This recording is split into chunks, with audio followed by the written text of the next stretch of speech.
Une marée humaine sur la route du retour. Dès la confirmation du cessez-le-feu ce matin, ils étaient des milliers de Palestiniens déplacés à tenter de rentrer chez eux. Ce couple et leurs 3 enfants ont retrouvé leur maison.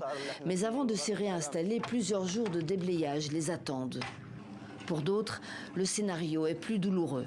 Fida vivait ici, au cœur de la ville de Gaza. Dès le retrait, je suis venue ici pour retrouver ma maison. Depuis ce matin, je marche dans les rues, mais je ne sais pas où aller car tout est détruit. Je vous jure, je ne sais pas où est mon carrefour, où est ma maison. Je savais qu'elle avait été bombardée, mais où est-elle? Qu'allons-nous devenir? Où allons-nous vivre? Où? C'était un immeuble à plusieurs étages et il ne reste plus rien.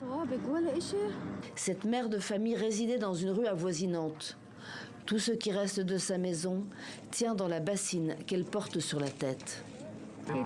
Je n'ai pas retrouvé notre maison, ni celle de mes voisins, rien.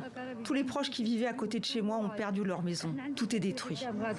Dans la nuit, l'armée israélienne a commencé son redéploiement le long des lignes prévues par le plan Trump. Benjamin Netanyahou a remercié le président américain ainsi que son envoyé spécial Steve Witkoff et son gendre Jared Kushner pour leur soutien. Ce matin, le Premier ministre israélien a officiellement approuvé la première phase de l'accord de cessez-le-feu à Gaza. Mais le défi le plus difficile reste à relever. Ramener chez eux tous les otages restants, 20 otages vivants et 28 qui ont été capturés et tués.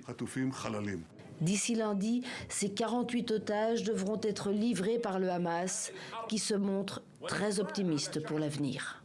Nous avons reçu des garanties de la part des frères médiateurs et de l'administration américaine qui confirment tous que la guerre est définitivement terminée.